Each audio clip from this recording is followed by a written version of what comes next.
नमस्कार प्यारे विद्यार्थियों। मेवाड़ के गोहिल हम पढ़ रहे थे। प्रमुख राजवंश हमने प्रारंभ कर दिए हैं और अब ये टॉपिक काफ़ी लंबा चलेगा क्योंकि राजवंश खूब सारे हैं और बहुत सारे उनमें शासक हैं और प्राचीन काल से लेकर और स्वतंत्रता तक और इन्होंने शासन किया है, तो तब तक का इतिहास हमें पढ़ना पड़ेगा, स्वतंत्रता तक का। लेकिन विद्यार्थियों, इसमें क्या है कि सवाल यहाँ से कम आते हैं, इसलिए मैं जो है फुल डिटेल में नहीं पढ़ाऊँगा यहाँ से, और ना ही मैं राजवंशों में से आपको गारंटी दूंगा कि सवाल यहाँ से फंस ही जाएगा, है ना। वैसे प्रयास पूरा यही रहेगा कि मैं जो पढ़ा रहा हूँ सवाल वहीं से आए, लेकिन गारंटी मैं यहाँ पे नहीं दूंगा कि सवाल यहीं से आ जाएगा। बाकी अन्य टॉपिकों में जिस प्रकार से मैंने कहा ना कि सवाल यहीं से फंसेगा, यहीं से फंसेगा, वो उन टॉपिकों में दे दिया क्योंकि उनका सीमित क्षेत्र है। इनका कोई सीमित क्षेत्र नहीं है, बहुत लंबा इनका इतिहास है भाई। एक एक व्यक्ति ने अपना पूरा जीवन गुजारा है, एक शासक ने अपना पूरा जीवन गुजारा है। उस व्यक्ति के जीवन को और हम कैसे एक घंटे में समेट दें, और एक घंटे में यदि समेटें भी तो इतने सारे शासक हुए हैं कि एक एक घंटे के हिसाब से, और जो है एक एक राजवंश में 150 200 शासक हैं, तो इससे ज़्यादा भी निकल सकते हैं। जैसे गुइल तो 566 में स्थापना हुई है, 1947 तक चलेगा। कितने सारे शासक निकलेंगे, प्रत्येक शासक को एक एक घंटा भी दिया जाए तो हालत खराब हो जाएगी अपनी, है ना। लेकिन आप इतना भी निश्चिंत रहना कि जितना मैं पढ़ा रहा हूँ ना उतना ही पढ़ना है, उसमें भी ज़्यादा फंसना नहीं है। कहने का मतलब जितना हमको पढ़ना चाहिए उतना मैं पढ़ा दूंगा आपको, है ना। तो आप निश्चिंत होके पढ़ाई करना, और इसमें भी मैं क्या है ना कि वो चीज़ करवाऊंगा जो आपको आज तक पुस्तकों में एक जगह नहीं मिलेगी। कलेक्ट मैंने की है, मैंने नोट्स बनाए हैं इतने बेहतरीन तरीके से। जैसे आजकल सवालों का जो ट्रेंड है ना राजवंशों में से, इस प्रकार से पूछते हैं कि किस राजवंश का दरबारी कौन था, या यह पुस्तक किस शासक के दरबार में लिखी गई। पुस्तक के डायरेक्ट राइटर का नाम नहीं पूछते, वो पुस्तक का दरबारी कौन था, इस प्रकार से पूछते हैं, है ना। तो वो मैंने क्या किया है कि शासक कौन से शासक के दरबार में कौन कौन विद्वान रहते थे और उन्होंने कौन कौन सी रचनाएं रची, ये मैंने एक पूरी लिस्ट बना ली, है ना। तो उस लिस्ट को मैं आपको करवा दूंगा, तो वहां से मुझे लगता है एक सवाल पक्का फंस जाएगा, है ना। तो एक तो वहां से हो जाएगा, और एक आधा सवाल इन शासकों के क्रम से पूछते हैं कि चार शासक देंगे और पूछ लेंगे कि इनमें से कौन इन शासकों को कालक्रम के अनुसार सजाइए। इस प्रकार से सवाल बनते हैं, ठीक है। और इसके अलावा एक आधा सवाल युद्धों से बन जाते हैं कि चार युद्ध देंगे और कहेंगे कि इनको अपने कालक्रम के अनुसार सजाइए, ठीक है। तो युद्धों का और ये सब तो जो हमारी पुस्तक आने वाली है राजस्थान इतिहास की, अगले इसी महीने के लास्ट या अगले महीने में आ जाएगी मार्केट में। तो उस पुस्तक में आप देखोगे अंत में हमने एक ऐसी सारणी बनाई है कि सारी घटनाओं को एक जगह दिया है, एक व्यवस्थित क्रम से सारे युद्धों को एक जगह क्रम से दे रखा है ना। तो वहाँ से आप उनको पढ़ के और अपना ये जो कंसेप्ट है अच्छे से क्लियर कर सकते हो, है ना। चलो अब हम आते हैं सीधा विद्यार्थियों सॉरी, हम आज पढ़ेंगे आहा, जो अल्लट है उसको पढ़ेंगे, है ना। अल्लट को पढ़ेंगे हम, है ना। हम उसको पढ़ चुके हैं, किसको, बप्पा रावल को पढ़ चुके हैं। अगला शासक पढ़ेंगे हम अल्लट, ठीक है विद्यार्थियों। तो अल्लट के बारे में देखो क्या क्या है। अल्लट को आलू रावल भी बोलते हैं, आलू रावल, है ना, आलू रावल, ठीक है। अल्लट को आलू रावल भी बोलते हैं, ठीक है। तो सॉरी, गला पूरा तरीके से ठीक हुआ नहीं है, अभी 2 3 दिन 4 दिन और लगेंगे गले को ठीक होने में, क्योंकि मुझे एक बार जुकाम हो जाता है तो कम से कम सॉरी 10 से 12 दिन लगते ही हैं, है ना। तो करीब 4 से 5 दिन हो गए हैं, 4 5 दिन और लगेंगे, उसके बाद अपन जो है रिदम में आ जाएंगे फिर, ठीक है। तो हाँ, अल्लट पढ़ रहे थे। अल्लट के बारे में कुछ बातें जो हैं वो मैं आपको बताऊं। एक तो सबसे पहले इसने और जो है आहड़ को अपनी राजधानी बनाया था। आहड़ को राजधानी इसने इसलिए बनाया कि इसके समय तक आते आते आहड़ व्यापार का एक केंद्र बन गया था, है ना। और व्यापार का केंद्र होने के कारण इसकी अर्थव्यवस्था को मजबूत करने के लिए इसे आहड़ को अपनी राजधानी बनाना पड़ा। एक कारण इसके एक कारण क्या, यही था मेन कारण, है ना। इसके अलावा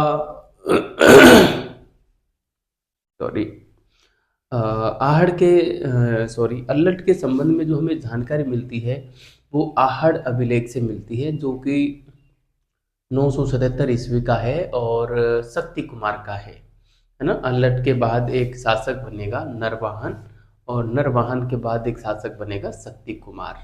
तो शक्ति कुमार के समय का वो लेख है आहड़ का लेख, जिससे अल्लट के बारे में और ठीक ठाक जानकारी मिल जाती है।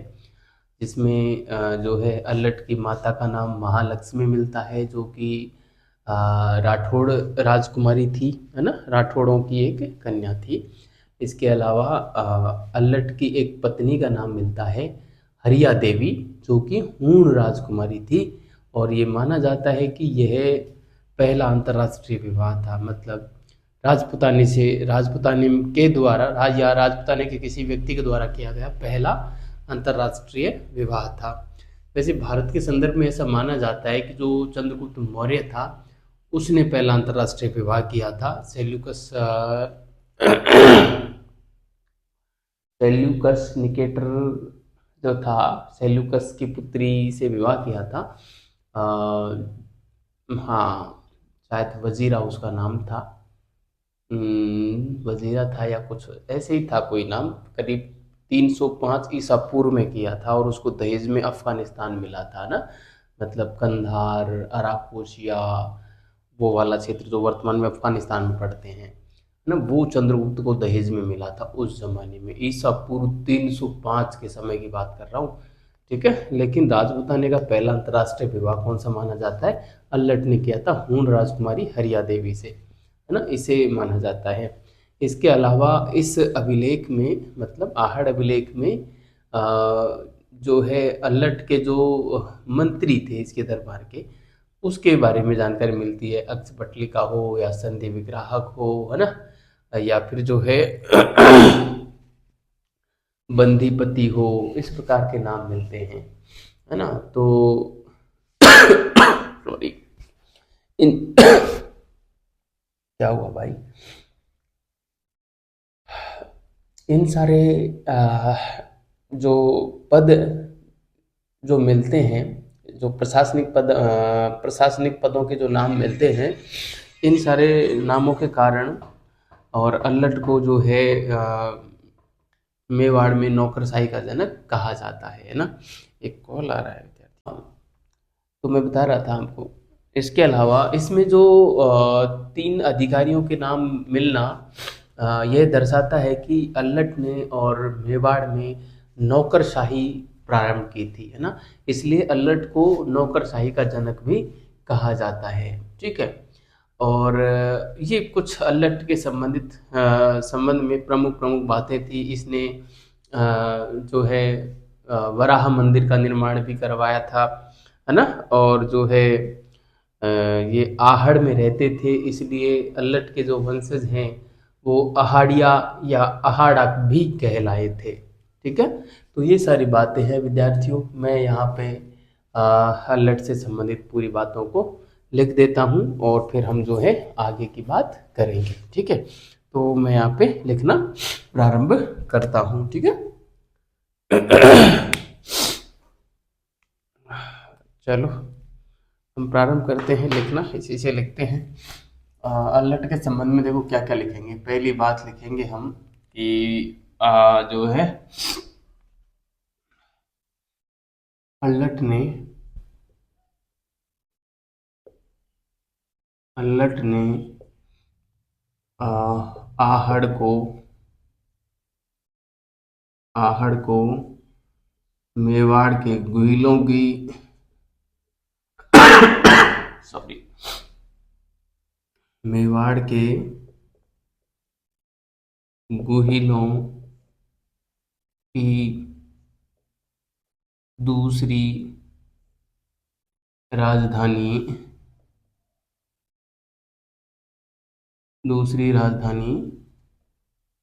बनाया था। दूसरी राजधानी बनाया था, है ना। अल्लट ने आहड़ को मेवाड़ के गुहिलों की दूसरी राजधानी बनाया था, क्योंकि क्योंकि क्योंकि इस समय क्योंकि इस समय क्योंकि इस समय आहड़ क्योंकि इस समय आहड़ प्रमुख व्यापारिक केंद्र बन गया था। प्रमुख व्यापारिक केंद्र बन गया था,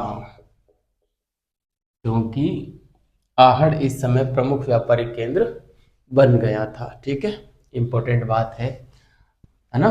दूसरी बात मैं बताऊं यहाँ पे आपको, दूसरी बात और भी इंपॉर्टेंट है कि सॉरी, अल्लट के समय अ, की अल्लट के समय की जानकारी शक्ति कुमार के अल्लट के समय की जानकारी शक्ति कुमार के सॉरी, आहड़ अभिलेख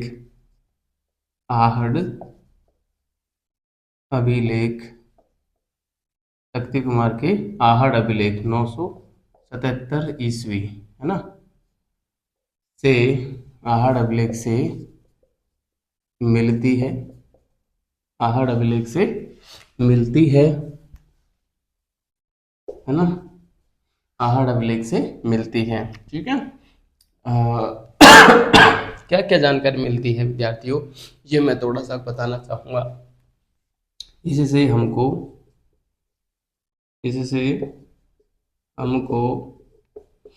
निम्नलिखित जानकारी मिलती है। निम्नलिखित जानकारी मिलती है। निम्नलिखित जानकारी मिलती है ना। क्या क्या जानकारी मिलती है विद्यार्थियों, जिसमें देखो सबसे पहले तो मैं बताऊं, इसमें अल्लट की माता का नाम मिलता है ना। अल्लट की माता का नाम, माताजी का नाम, अल्लट की माताजी का नाम महालक्ष्मी मिलता है। महालक्ष्मी मिलता है।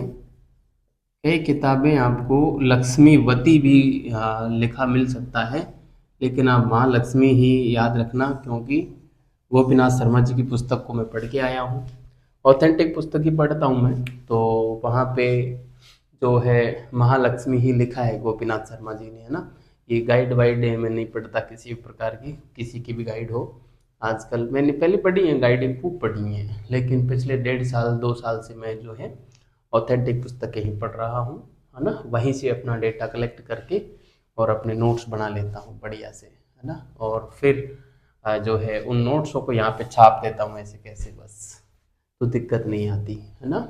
एक बार मेहनत होती है विद्यार्थियों नोट्स बनाने की, साल भर लगती है, 2 साल लग जाए, उसके बाद आप कोई भी एग्ज़ाम दो, उन्हीं नोट्सों को पढ़ो, देने चले जाओ, उन्हीं नोट्सों को पढ़ो, देने चले जाओ, उन्हीं नोट्सों को पढ़ो, देने चले जाओ। वो नोट्स इतने बार पढ़े जाते हैं कि आपको लाइन बाय लाइन याद हो जाते हैं। पहली चीज़ तो आपने खुद हाथ से लिखे हैं तो क्यों नहीं याद होंगे, हो जाएंगे। और दूसरी चीज़, इतना डिटेल से लिख दो उनको कि एक बार मेहनत होगी, उसके बाद आप चाहे आरएस दे रहे हो तो भी आपको राजस्थान जी के पढ़ना है, उन्हीं नोट्सों को पढ़ो। आरएस मेंस दिया तो भी उन्हीं नोट्सों को पढ़ो और चले जाओ। फिर प्रोफेसर का आया तो उन्हीं नोट्सों को पढ़ो, फिर देने चले जाओ। हर बार उन्हीं नोट्सों को पढ़ोगे आप, तो आप बताइए कि आपको क्यों नहीं होगा। जैसे मैं एक एक लाइन यहाँ पे याद करके पूरा एकदम आराम से आपको पढ़ा देता हूँ, लिखा देता हूँ, और आप लोगों की वजह से कभी भी मेरी तरफ एक भी कमेंट नहीं आया, एक भी स्टूडेंट का नहीं आया कि सर हमें ये बात समझ में नहीं आई। सर आपने कभी ये नहीं कहा कि सर आप जो है आपके टीचिंग मेथड में ये कमी है। मैंने बहुत कहा है लोगों से कि सर आप बोला करो, कमेंट किया करो, लेकिन किसी ने आज तक एक बार भी नहीं कहा। ये सत्य बता रहा हूँ मैं। उसके पीछे रीजन विद्यार्थियों सबसे बड़ा यही है कि मैंने जो मेहनत की है ना, वो मेहनत बोल रही है यहाँ पे। क्योंकि टीचिंग का सबसे बड़ा जो जो रीढ़ की हड्डी की तरह होता है ना, वो होता है आपका नॉलेज। आपको मैटर कितना याद है? आपको मैटर पूरा याद है तो आपको बोलना ही तो है, यहाँ आके अच्छे से बोल सकते हो। आपको पता है कि कहाँ पे पेचीदगी आएगी, कहाँ पे मैटर आसान आएगा, क्योंकि वो याद किया है हमने। हम उन समस्याओं से गुजरे हैं जो आपको आएगी, तो वो समस्या हमको पहले ही पता है, तो उसको हम तजुर्बे से पेश करेंगे, क्योंकि पता चल गया हमको कि ये जटिल है ना। इसलिए मैं यहाँ पे जो है आप लोगों की कोई भी शिकायत इसीलिए नहीं आई कि वो समस्याओं को मैं पहले ही झेल चुका, है ना। पूरी चीज़ें एकदम पूरी कंटेस्ट की हुई हैं, तो फिर कोई दिक्कत आती नहीं है। और उसके अलावा ये भी नहीं है कि मैं ऐसे उठा के नहीं आता हूँ, बिल्कुल बढ़िया से 1 घंटे तक बैठता हूँ, देखता हूँ, और नया कुछ उसमें अपडेट करना रहता है तो उसमें एक आधा चीज़ अपडेट करता हूँ। जैसे कि मैंने ये जो शब्द था, ये मैंने लक्ष्मीवती लिखा हुआ था, लेकिन पहले नोट्स पहले बनाए हुए थे, काफ़ी दिन पुराने थे।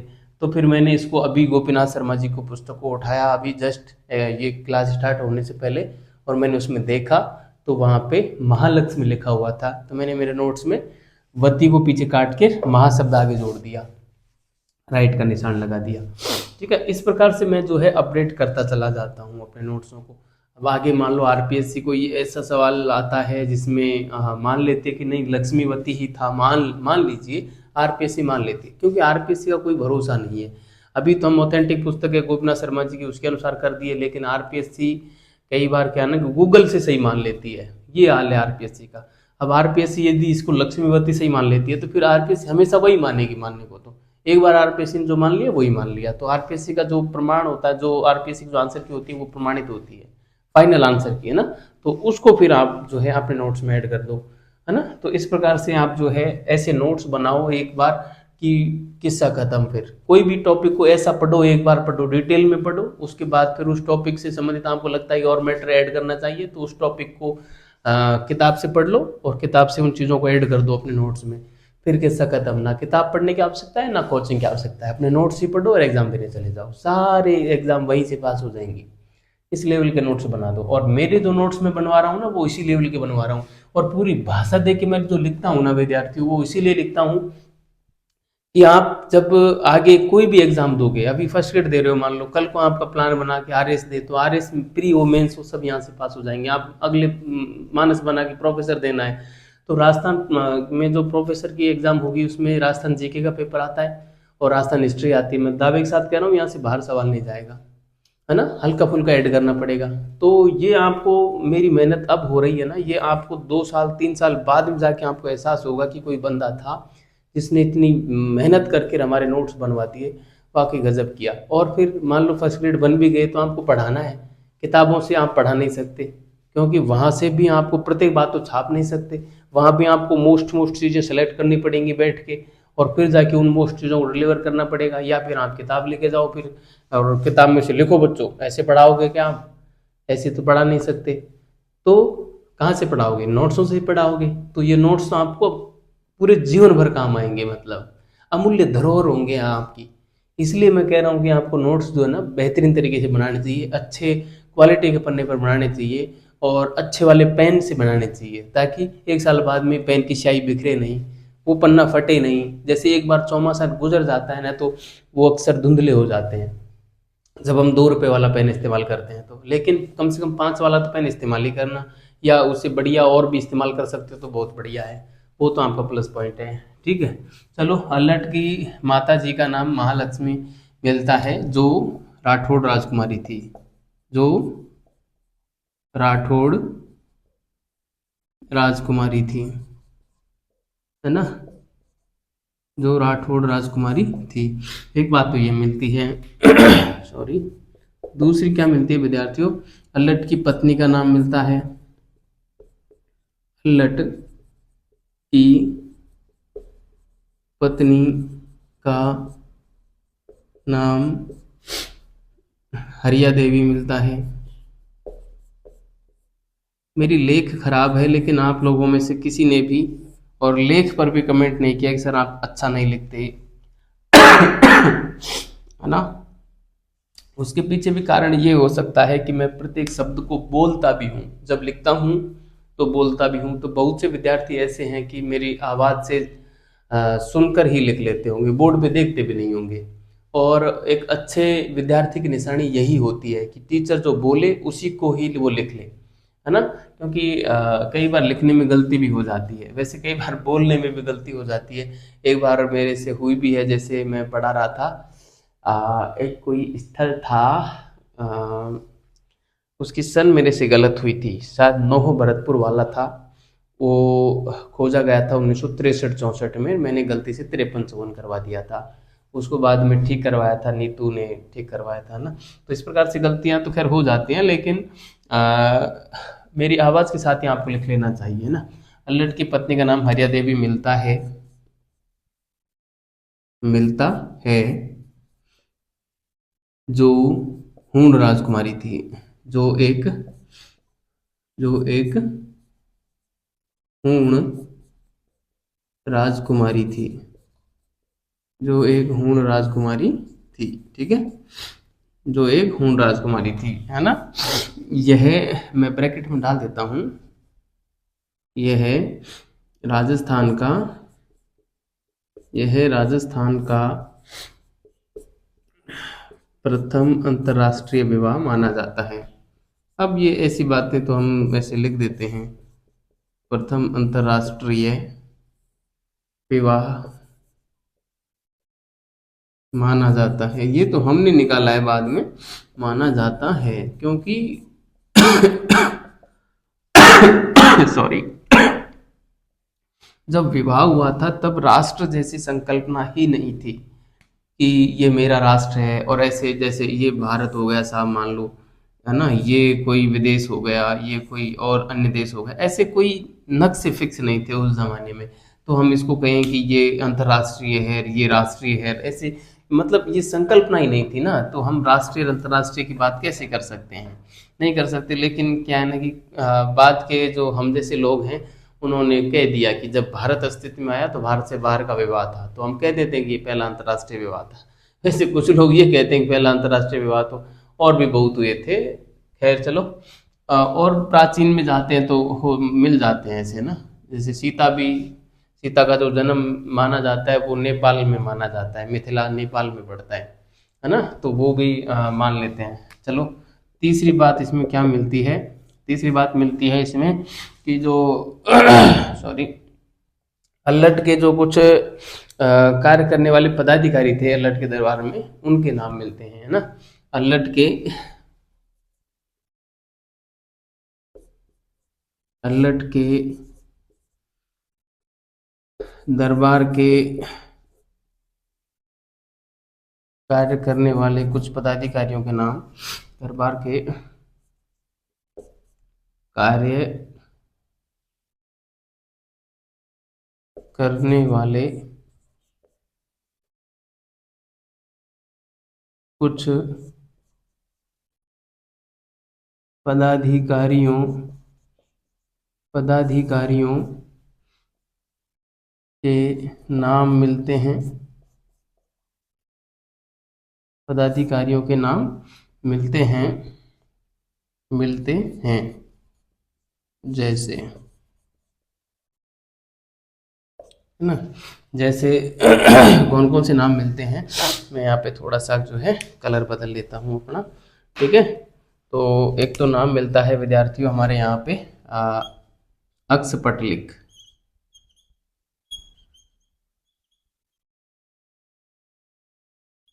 अक्सपटलिका, अक्सपटलिक या अक्सपटलिका जो है, ये नाम मिलता है।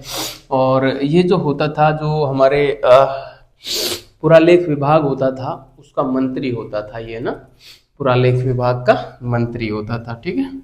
तो मैं यहाँ पे लिख सकता हूँ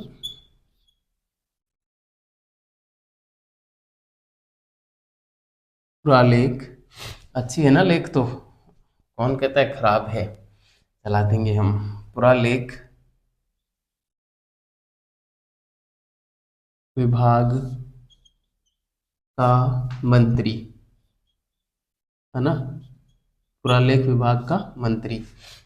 हो ही जाता है मेरे से गड़बड़, वैसे मैं ठीक कभी कभार ठीक लिख लेता हूँ, कभी कभार लिखता हूँ, पर फिर ऐसा लगता है कि ये हाथ मेरे से मजाक करता है ना।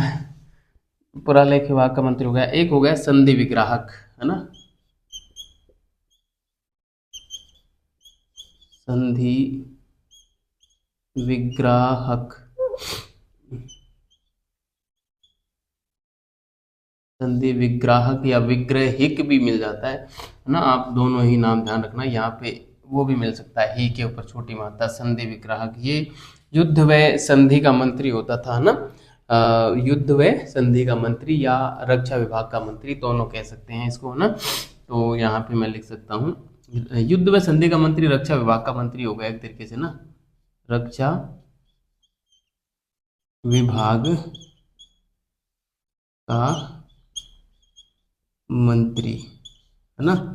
ब्रैकेट में मैं डाल सकता हूँ युद्ध व संधि का मंत्री, क्योंकि पेपर में युद्ध व संधि का मंत्री आने के चांसेस ज़्यादा रहते हैं।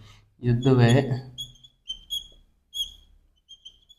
संधि का मंत्री, ठीक है, आपको सॉरी अच्छे से ध्यान रखना है। और एक नाम और मिल जाता है हमारा, जो है विद्यार्थियों, जैसे बंधीपति मिलता है, बंधीपति, है ना। बंधीपति में दरअसल जो कैद खाना विभाग था, है ना, कैद खाने विभाग का मंत्री था ये, है ना। बंदीपति कौन था, कैद खाने विभाग का मंत्री था, ठीक है। तो मैं यहाँ पे लिख सकता हूँ कैद खाने विभाग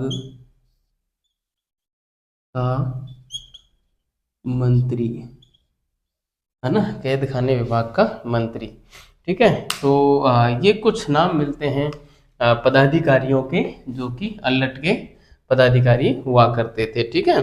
तो इस कारण से सॉरी, इन पदाधिकारियों को नाम मिलने के कारण अल्लट को मेवाड़ में नौकरशाही का जनक कहा जाता है। तो ये बात मैं यहाँ पे लिख देता हूँ, है ना। एक बात और मैं लिख देता हूँ, यहाँ पे हम लिख देते हैं इस कारण, इस कारण, कौन से कारण, ये इनके पदाधिकारियों को नाम मिलने के कारण, है ना।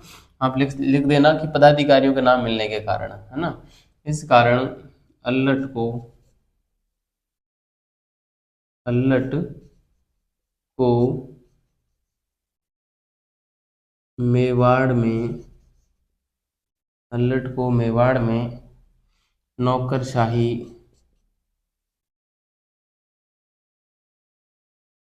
नौकरशाही का जनक कहा जाता है ना, नौकरशाही का जनक कहा जाता है, ठीक है।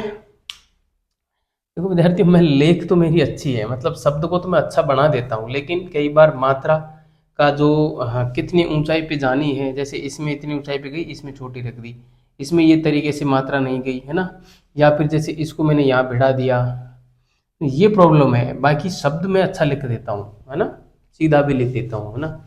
लेकिन ये जो गलतियां हैं ना, आप मत दोहराना, क्योंकि आपको जब भी मेंस वगैरह लिखोगे ना, तो इसमें आपको काफ़ी फायदा होगा। और प्रत्येक शब्द को आप अच्छे से लिखने का प्रयास किया करो, क्या पता कब हमारा माइंड बदल जाए, कब हम मेंस की तरफ चले जाएं, ठीक है।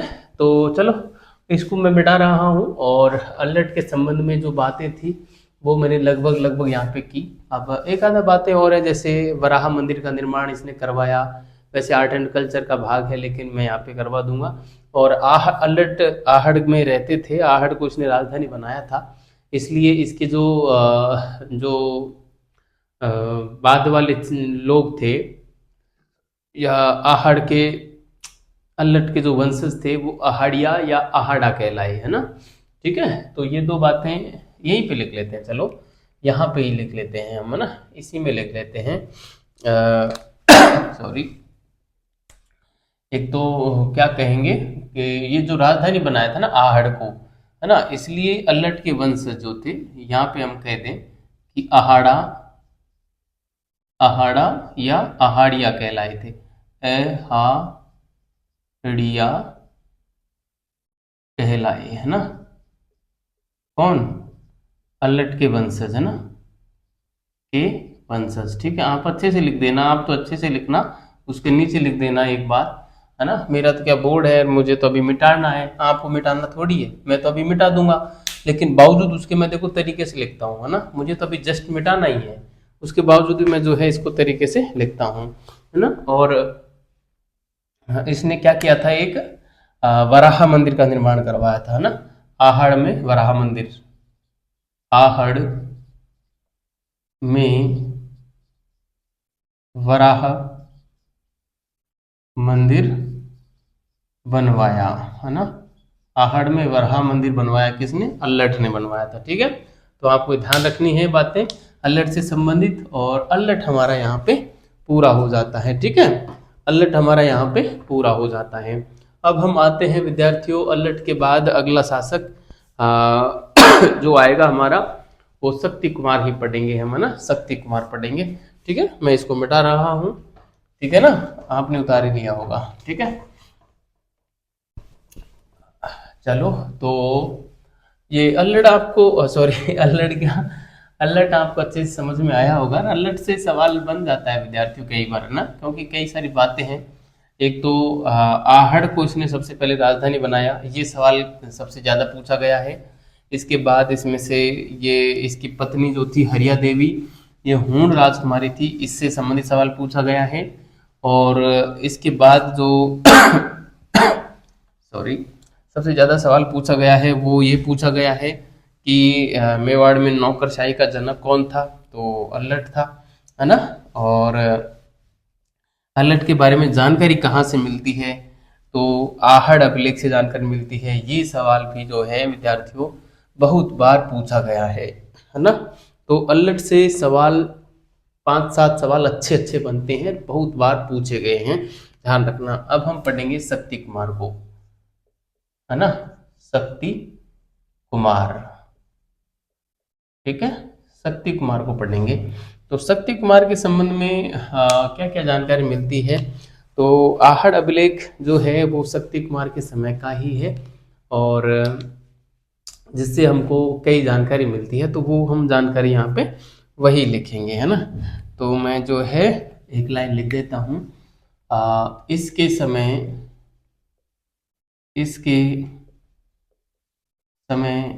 की जानकारी का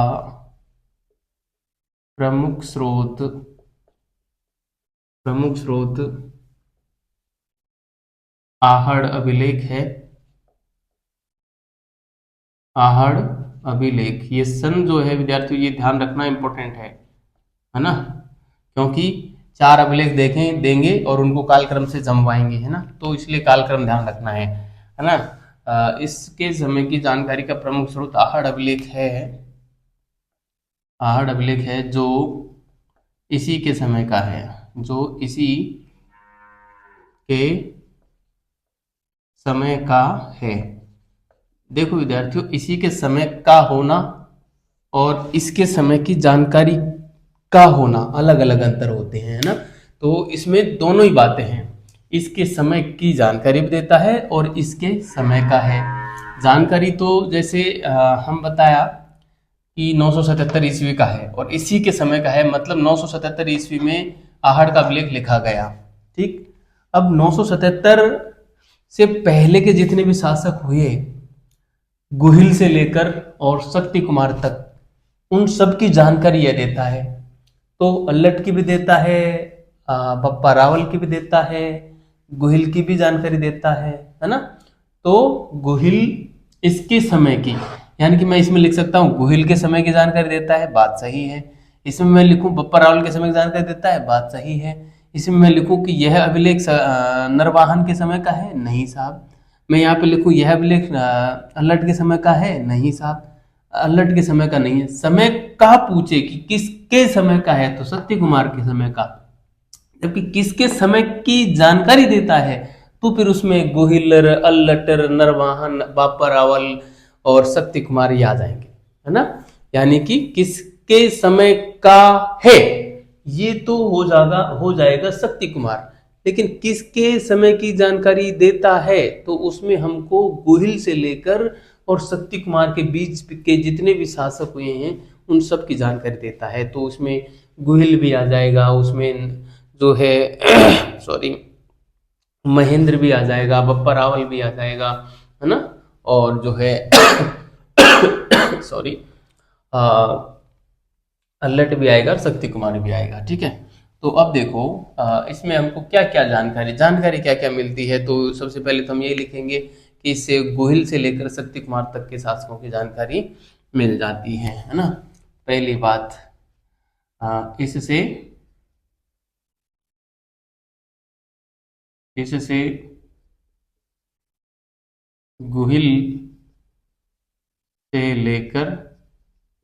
गोहिल से लेकर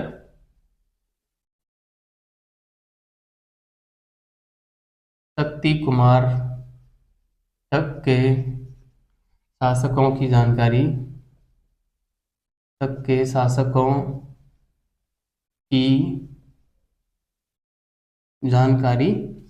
मिल जाती है, ठीक है। एक तो ये बात हो गई। इसके अलावा इसमें मिलता है प्रमुख रूप से तो यह अल्लट, नरवाहन और सत्य कुमार का उल्लेख करता है ना।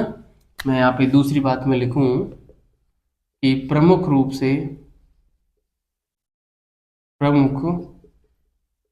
रूप से इसमें अल्लट, नरवाहन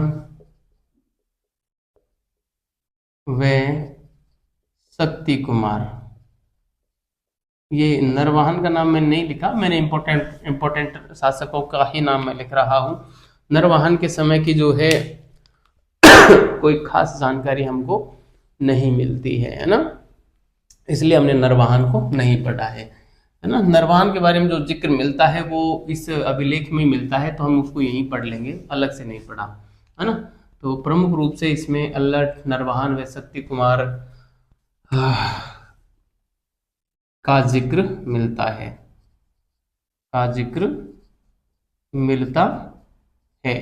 ठीक है। तीसरी बात मैं बताऊं विद्यार्थियों, तीसरी बात बड़ी ही इम्पोर्टेंट है कि इसमें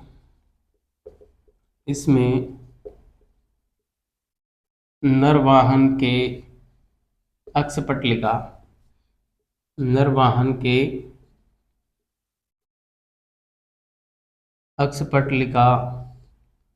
श्रीपति। नरवाहन का अक्षपटलिका कौन था? श्रीपति था। नरवाहन के अक्षपटलिका श्रीपति के दो पुत्रों का नाम क्या था? मैं थोड़ा अलग कलर के पेन से लिख देता हूँ। दो पुत्रों सॉरी मत्तट व गुंदल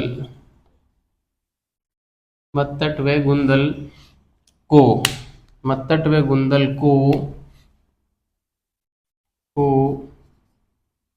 शक्ति कुमार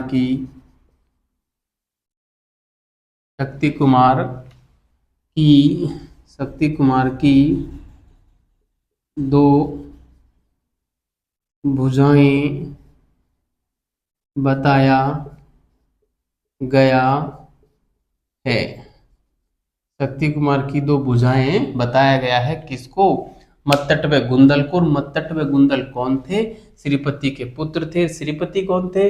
अक्षपटलिका थे किसके? नरवाहन के। नरवाहन कौन था? नरवाहन था अल्लट के बाद शासक बना था नरवाहन, और नरवाहन के बाद शक्ति कुमार, ठीक है। तो आपको ये ध्यान रखना है ना। तो सॉरी मैंने ये आपको लिखाया नहीं है, आप ये ध्यान रखना। चलो मैं यहाँ पे एक नोट डाल के लिखा देता हूँ, रेड पेन से लिखा देता हूँ, यहाँ पे नोट डाल के कि अल्लट के बाद नरवाहन व शक्ति कुमार शासक बने थे। शासक बने थे, है ना। ये नोट डाल के आप लिख लो।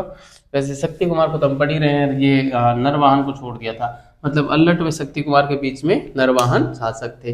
ठीक है। इसके अलावा जो है शक्ति कुमार द्वारा, और इसमें मतलब जो चौथा पॉइंट जो हमें मिलता है वो ये मिलता है कि ये जो शक्ति कुमार है इसने अपना अक्षपटली का जो नियुक्त किया वो इस मत्तट को नियुक्त किया था ना। तो ये चौथा पॉइंट इसमें चौथा पॉइंट जो मिलता है वो ये मिलता है कि शक्ति कुमार द्वारा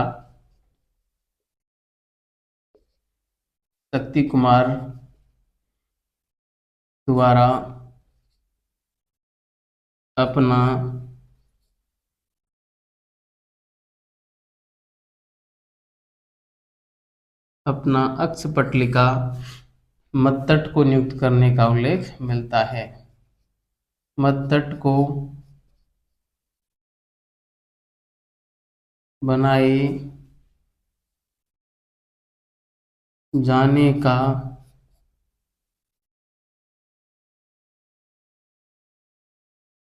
उल्लेख मिलता है। ठीक है। तो ये बात मिलती है विद्यार्थियों, क्या मिलती है कि शक्ति कुमार द्वारा अपना अक्षपटलिका मत्तट को बनाए जाने का उल्लेख मिलता है। ये बात आप ध्यान रखना। ठीक है, अच्छे से ध्यान रखना। ठीक है। इसके अलावा क्या होता है, ये तो था हमको आहड़ अभिलेख से जो जानकारी मिलती है वो शक्ति कुमार से संबंधित। शक्ति कुमार के शासनकाल के दरमियान ही एक घटना क्या हुई कि जो मालवा में परमार शासक था एक मुंज, उसका आक्रमण हुआ और आहड़ व चित्तौड़ दोनों पर और परमारों का शासन हो जाता है कि किसके समय, शक्ति कुमार के समय। ये सवाल काफ़ी बार पूछा गया है, आगे भी पूछा जा सकता है, इसलिए आपको अच्छे से याद रखना चाहिए। मैं अलग से लिखता हूँ यहाँ पे। ठीक है। तो मैं यहाँ पे लिखूँगा शक्ति कुमार के समय, शक्ति कुमार के समय, शक्ति कुमार के समय सॉरी, मालवा के परमार शासक, मालवा के परमार शासक मुंज ने, मालवा के परमार शासक मुंज ने सॉरी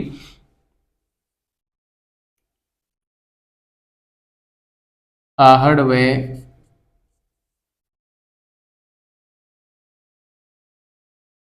चित्तौड़ पर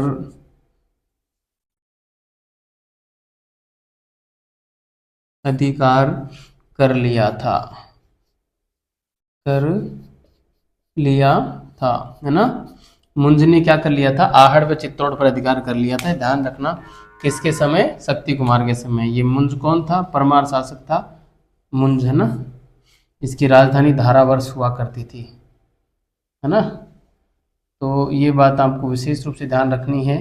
ठीक है। और इस मुंज के बाद में शासक बनता है परमारों का शासक भोज, है ना, जिसने जो है यहाँ पे त्रिभुवन नारायण मंदिर और भोजासर तालाब बनवाया था चित्तौड़ में, है ना। मैं आगे लिखूंगा मुंज के बाद, इसी में लिखता हूँ मुंज के बाद, मुंज के बाद, मुंज के बाद भोज, मुंज के बाद भोज परमार शासक बनते हैं, परमार शासक बनते हैं, जिन्होंने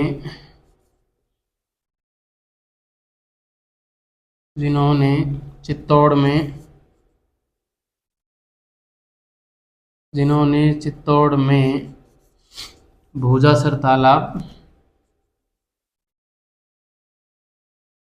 भोजासर तालाब व भोजासर तालाब व त्रिभुवन नारायण मंदिर बनवाया था। त्रिभुवन नारायण मंदिर बनवाया। ये यहाँ पे आपका आर्ट एंड कल्चर भी मैं क्लियर करवा रहा हूँ, है ना। ये कल्चर का हिस्सा था लेकिन इतिहास से कहीं ना कहीं जुड़ा हुआ था, तो मैं जो है यहाँ पे बता दिया, ठीक है। तो आप इसको उतार लें और सॉरी, शक्ति कुमार से संबंधित बातें विद्यार्थियों इतनी ही हैं, ठीक है। आप इसको उतार लें और अब हम आगे की बात करते हैं कि किस प्रकार से यहाँ से जो है दो शाखाओं में गुहिल बटेगा, एक राणा शाखा, एक रावल शाखा, है ना। रावल और राणा दोनों में बटेगा। आगे हम वो कहानी समझेंगे अभी, ठीक है। मैं इसको मिटा रहा हूँ विद्यार्थियों, आपने उतारे लिया होगा, ठीक है। तो अभी देखते हैं। समझ में तो आपको आ ही रहा होगा, और यहाँ से इस अभी जो मैं समझाने वाला हूँ उसको समझना बेहद आवश्यक है। और ये जो मैं पढ़ा रहा हूँ विद्यार्थियों इतना सफिशिएंट है कि इससे बाहर सवाल नहीं जाएगा, और इसमें से छोड़ना भी कुछ नहीं है, ये भी ध्यान रखना, क्योंकि प्रत्येक बात इम्पोर्टेंट है। प्रत्येक बात में वही पढ़ा रहा हूँ जो विशेष इम्पोर्टेंट स्थान अपने इतिहास में जो है रखती है, और यहाँ से लगभग सवाल पूछे भी गए हैं। काफ़ी पेपरों का विश्लेषण करने के बाद ही मैं अपने जो है क्लास यहाँ पे ले पाता हूँ, ठीक है। इसके बाद क्या होता है, रण सिंह या कर्ण सिंह नाम से एक शासक बनता है ना। इसके बाद कौन शासक बनता है, रण सिंह या कर्ण। देखो बीच में और भी बनते हैं लेकिन उनकी जानकारी नहीं मिलती हमको, है ना। सीधे जानकारी मिलती है रण सिंह या सॉरी कर्ण सिंह की, है ना, जो कि ये काफ़ी बाद में शासक बनते हैं। 1100 और जो है करीब 58 के समथिंग का इनका काल माना जाता है शासक बनने का, है ना। और कब तक रहते हैं ऐसे एग्जैक्ट जानकारी नहीं मिलती किसी ग्रंथों में। लेकिन इसके बाद हुआ क्या कि इनके जो है सॉरी दो पुत्र हुए इनके। एक का नाम था छेम सिंह और एक का नाम था राहप, ठीक है। छेम सिंह और राहप दो पुत्र हुए इनके। देखो मैं बताऊं आपको, है ना, इनके दो पुत्र हुए, है ना, दो पुत्र हुए। एक का नाम तो था छेम सिंह, ठीक है, क्या था, छेम सिंह, और एक का नाम था राहप, ठीक। अब इसके बाद शासक बनेगा छेम सिंह। शासक कौन बने, छेम सिंह शासक बने, ठीक है। अब छेम सिंह के जो वंशज थे ये तो कहलाए राणा, सॉरी ये कहलाएंगे रावल, रावल कहलाएंगे, है ना। ये शाखा तो बनी रावल शाखा, ठीक है, रावल शाखा बनी, जो कि रावल उपाधि बप्पा रावल से प्रारंभ होकर, और ये चलेगी, हाँ कहाँ से प्रारंभ हुई, ये बप्पा रावल से, है ना, बप्पा रावल से प्रारंभ होकर और ये चलेगी रावल रतन सिंह तक, है ना। रावल रतन सिंह, रतन सिंह वही पद्मावती का पति, हम पढ़ चुके हैं रतन सिंह को। वहाँ तक ये शाखा समाप्त हो जाती है ना। और राहप से प्रारंभ होगी हमारी राणा शाखा, है ना, राणा शाखा। राणा शाखा राहप से प्रारंभ होगी, है ना, राहप से राणा शाखा प्रारंभ होगी और ये चलेगी स्वतंत्रता तक, है ना, स्वतंत्रता तक चलेगी।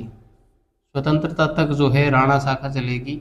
लेकिन हम कैसे कैसे क्या होगा वो अभी हम कहानी में समझते हैं, ठीक है। छेम सिंह सॉरी, छेम सिंह के बाद, मतलब छेम सिंह जब शासक बना रण सिंह के बाद, तो छेम सिंह ने और अपने भाई राहब को और सिसोदा गांव की जागीर दी, है ना। ये कहाँ का जागीरदार बनाया इसको, सिसोदा ग्राम का, ठीक है, सिसोदा ग्राम का जागीरदार बनाया इसको, जागीरदार, है ना। सिसोदा ग्राम का जागीर मतलब अपने भाई को छेम सिंह ने क्या किया, राहत को सिसोदा गांव दे दिया, और ये तो मतलब चित्तौड़ में यहाँ पे शासन कर ही रहा था, है ना।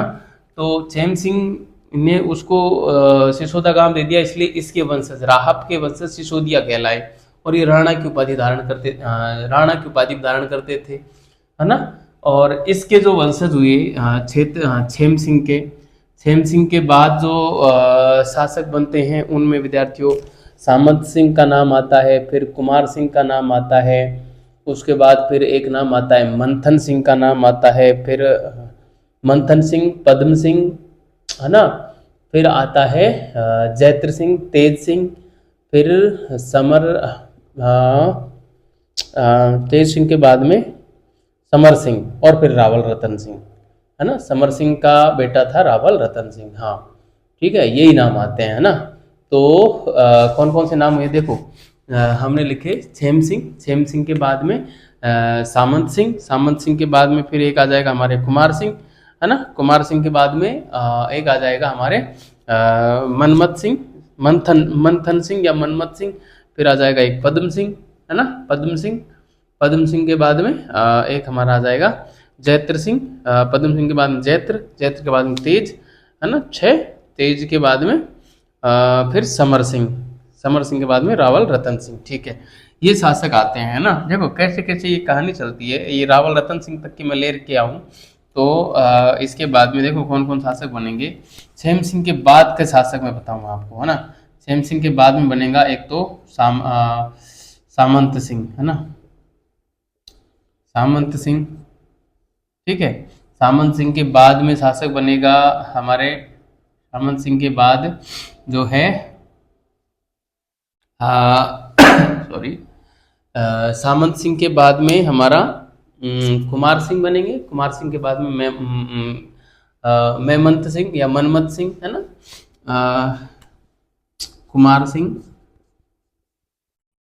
कुमार सिंह बनेंगे, है ना।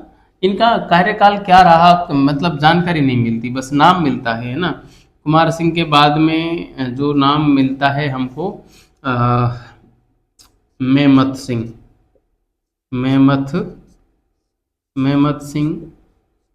है ना। मेमत सिंह के बाद में पद्म सिंह। ये कई बार पूछ लेते हैं, इनका क्रम ध्यान रखना, आजकल छोटे जो शासक हैं उनका क्रम पूछने लगे हैं। मैं सॉरी, पद्म सिंह के बाद में शासक यहाँ पे लिख रहा हूँ। पद्म सिंह के बाद में जो है जैत्र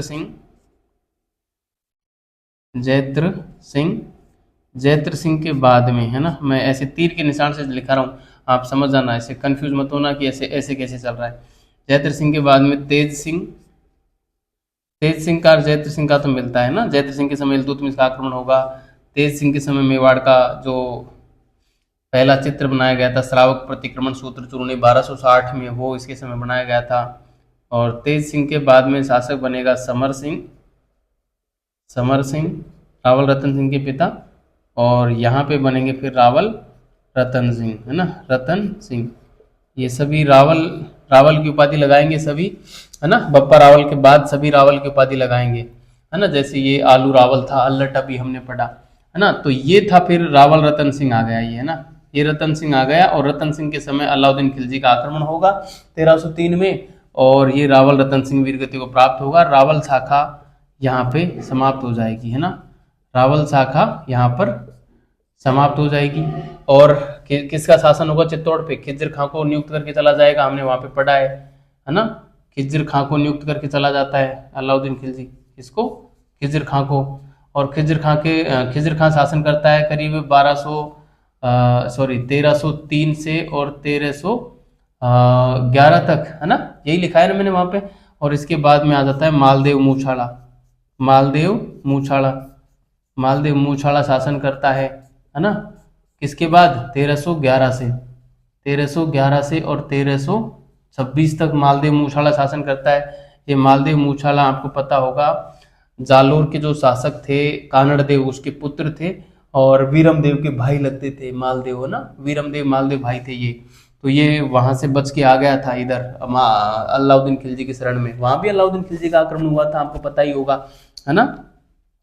1311 में ही वहां पे आक्रमण हुआ था अलाउद्दीन खिलजी का, और 1311 में जालोर जीत लिया था उन लोगों ने। तो वहां पे मालदेव जो है अलाउद्दीन खिलजी की शरण में आ गया था। तो अलाउद्दीन खिलजी ने दया करके इसको चित्तौड़ की जागीर दे दी, है ना। तो ये 1326 तक बना रहा। फिर इसको पराजित करेगा इस शाखा का एक, यहाँ पे सिसोदा ग्राम में एक व्यक्ति जो था, एक जागीरदार था, कौन, हम्मीर, है ना, हम्मीर यहाँ पे जो है इस सिसोदा ग्राम का जागीरदार था हम्मीर। ठीक है, इस हम्मीर ने इसको पराजित किया कब, 1326 में, है ना, और फिर वापस चित्तौड़ पर अधिकार करके और इस सिसो गोहिल वंश की फिर से स्थापना क्या, फिर से अपनी शाखा प्रारंभ की। और इस हम्मीर के जो उत्तराधिकारी थे, इसके जो उत्तराधिकारी हम्मीर के जो उत्तराधिकारी थे वो सिसोदिया कहलाए। क्या कहलाए, सिसोदिया कहलाए। क्यों, क्योंकि ये सिसोदा गांव के रहने वाले थे, ये सिसोदिया कहलाए। और यही जो शाखा थी हमें, ये राहब के वंशजों की, और इसके साथ में जो चलेंगे ये राणा शाखा कहलाई है ना, राणा शाखा। जैसे हम करते हैं महाराणा प्रताप, महाराणा सांगा, महाराणा कुंभा, महाराणा राज सिंह, महाराणा अमर सिंह, है ना, ये राणा या महाराणा, है ना, राणा या महाराणा जो है ये यहाँ से चलेंगे। ठीक है, इस प्रकार से पूरी कहानी चलेगी विद्यार्थियों। तो आप समझ गए होंगे ये पूरी कहानी को, है ना। अब इस कहानी को जो है मैं शब्दों में लिखूं क्या, आप समझ गए होंगे क्यों शब्दों में लिख कर अपना समय जाया किया जाए। पूरी बात मैंने यहाँ पे आपको समझा दी है। और अब हम आगे सीधा चलेंगे, इन शासकों में जो भी महत्वपूर्ण होगा उसको मैं करवाऊंगा, और हम जो है द्रुत गति से आगे चलते चलेंगे। ठीक है, यहाँ से तेज सिंह, समर सिंह, जैत्र सिंह, इनको तो हम पूरा पढ़ेंगे, इनको तो हम पढ़ेंगे पूरा ना, इनके बारे में अच्छी अच्छी जानकारी मिलती है इनको। और रतन सिंह को हम पढ़ चुके हैं, है ना, ये तीनों शासकों को हम पढ़ेंगे, है ना। इसके समय में भूताला का युद्ध होगा, भूताला का युद्ध, है ना, ये मैं आपको कई बार बोल चुका हूँ, 1200 करीब 26-27 समथिंग होगा।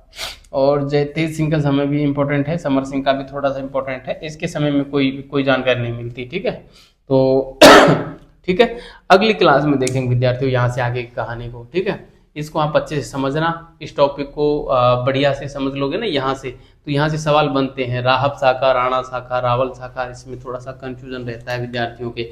तो यहाँ पे मुझे नहीं लगता कि आपको किसी प्रकार का कंफ्यूजन कोई होगा, क्योंकि मैंने प्रत्येक चीज को कनेक्ट करते हुए कौन कहाँ से क्या था और कैसे कैसे शासन सत्ता उसके हाथ में आई, पूरी चीज बताई। यहाँ पे देखो, यहाँ पे शासन सत्ता कैसे हाथ में आई, छेम सिंह शासक बना रण सिंह का उत्तराधिकारी।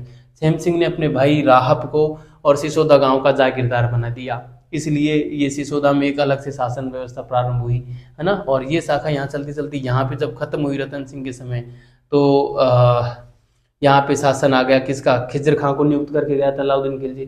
खिजर खां 1303 से 1311 तक शासन करता है, क्योंकि 1311 में दक्षिण भारत में जब ये अभियान कर रहा था अलाउद्दीन खिलजी, तो वहां से गुजरात के एक शासक थे रामचंद्र, उसकी बेटी थी देवल देवी, वो अलाउद्दीन खिलजी के पकड़ में आ गई थी, तो उस बेटी को दिल्ली भेज दिया। तो खिजर खां जो है उससे शादी करने भग गया यहाँ से, चित्तौड़ से छोड़ के, और देवल देवी बोले मैं तो देवल देवी शादी करूंगा, भाड़ में जा, शासन छोड़ के चला गया।